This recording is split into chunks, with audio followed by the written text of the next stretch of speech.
नमस्कार, आप देख रहे हैं भारत न्यूज। मैं हूं हरिकेश कुमार तिवारी।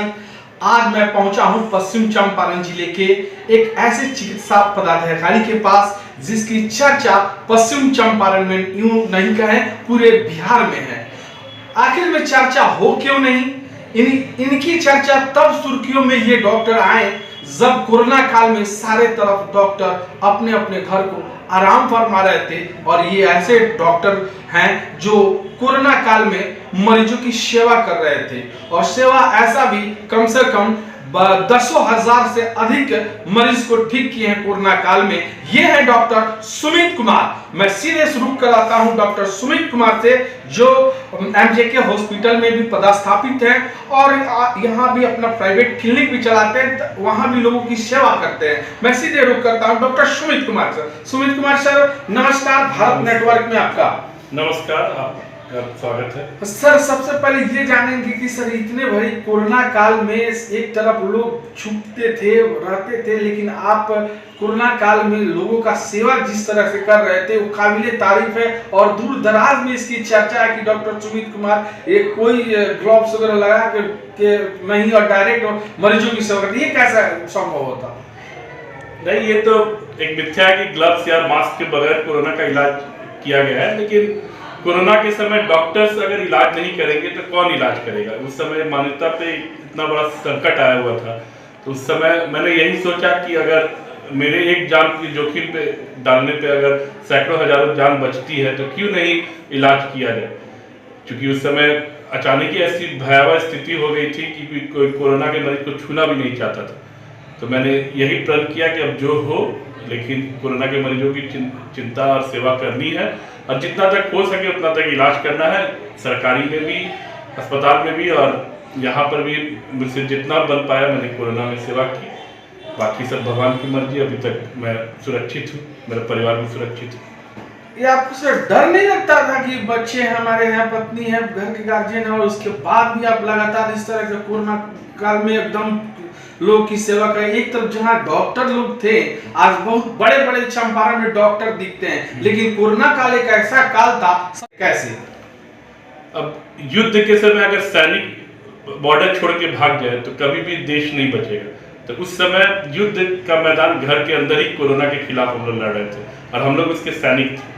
तो अगर हम ही लोग छोड़ देते, अपनी जान की परवाह करते, तो पूरा देश ही बर्बाद हो जाता।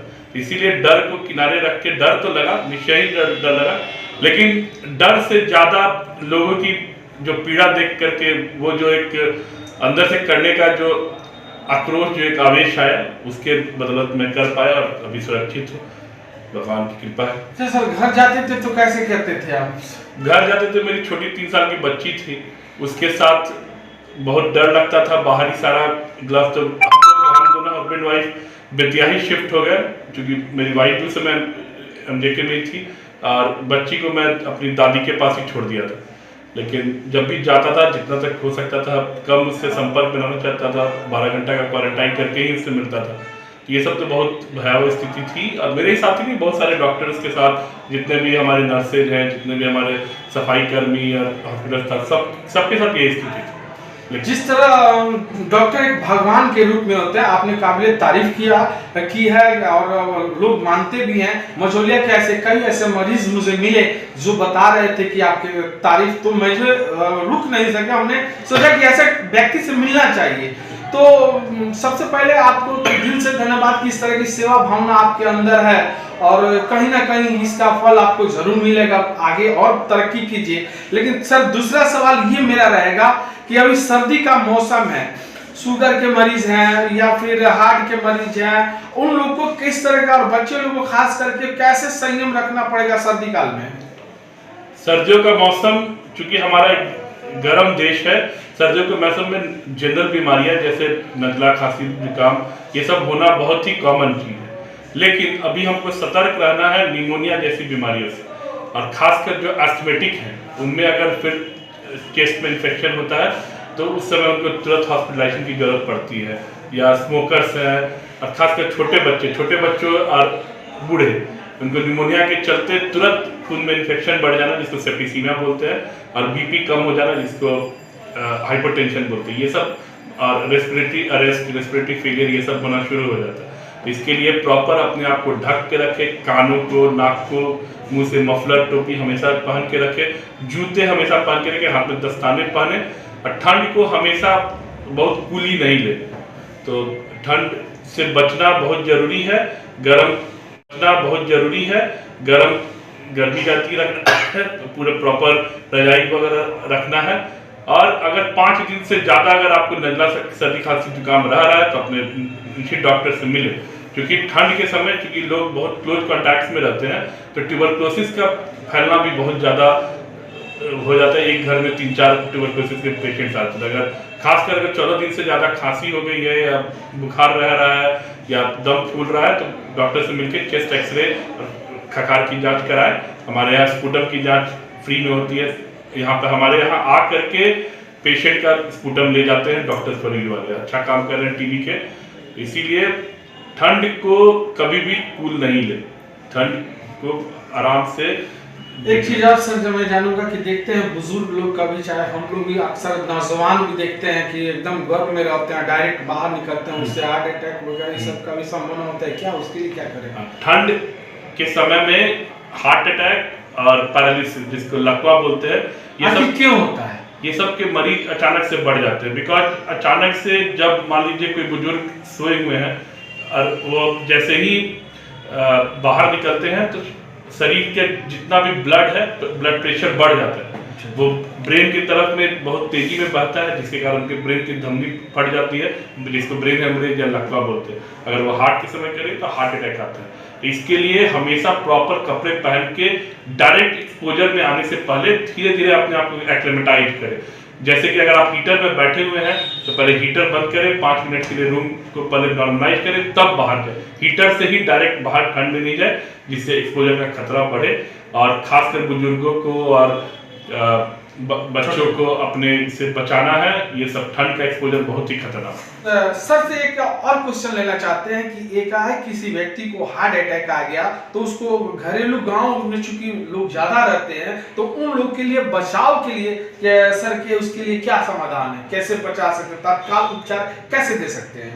देखिए, अगर किसी को हार्ट अटैक की सबसे बड़ा जो सिम्टम, अगर ऐसे कोई मरीज है उसको डिस्प्रिन की गोली अगर आसपास हो तो उसको चबा करके कम से कम 300 मिलीग्राम डिस्प्रिन की गोली उसको खा लेनी चाहिए। या अगर सॉर्बिट्रेट जो 5 मिलीग्राम का सॉर्बिट्रेट हर जगह अवेलेबल होता है उसको जीभ के नीचे रख के चूसना चाहिए, जो तत्काल अभी आपको आराम देगा। अगर मान लीजिए किसी की हृदय की गति अचानक रुक गई है और आपके पास कोई नहीं है तो सीपीआर का बेसिक ट्रेनिंग हर किसी को होना चाहिए। सीने के ऊपर दोनों हाथ रख के और प्रेशर देना है, कंप्रेशर देना है। आप सीपीआर अच्छा से नहीं कर पा रहे कोई बात नहीं, कम से कम सीपीआर करके उनके हार्ट को रिवाइव करने की कोशिश कीजिए। तब तक एम्बुलेंस की व्यवस्था कीजिए। और हमारे यहाँ मेडिकल कॉलेज में हार्ट के मरीजों के लिए, एमआई के लिए हमारे पास सारा कुछ व्यवस्था है। यहाँ पे आकर हम लोग डायरेक्ट आईसीयू में आकर के भर्ती कर सकते हैं। और सबसे पहले एस्पिरिन की गोली घर घर में होनी चाहिए, डिस्प्रिन की, ताकि किसी को भी हार्ट की संभावना होते पे उसको चबा लेने पे हार्ट अटैक का जो मृत्यु का खतरा कम से कम 25% घट जाए। हमारे दर्शकों से हम अनुरोध करेंगे सर, यह भी एक चीज और हम जानना चाहेंगे कि जैसे अगर गांव शहर में अभी जैसे आपने जो उपचार बताया और इस तरह करके उनको फौरन नजदीकी अस्पताल में जाना चाहिए या नहीं? एकदम ही जाना चाहिए।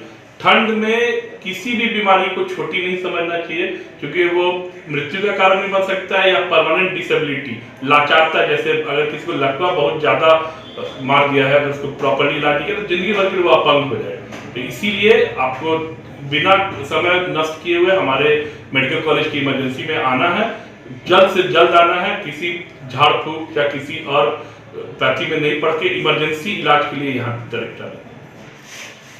ये थे डॉक्टर सुमित कुमार, जो सीधे तौर पर विभाग से बात किए भारत नेटवर्क से, और इन्हें काबिल तारीफ है। भारत नेटवर्क भी इन्हें साधुवाद और धन्यवाद देता है। भारत नेटवर्क को समय देने के लिए इनको तहे दिल से धन्यवाद। और आगे भी मैं किसी अच्छे और डॉक्टर से मिलाऊंगा और समाज की भलाई की बात करूंगा। बेतिया पश्चिम चंपारण से हरिकेश कुमार तिवारी, भारत नेटवर्क।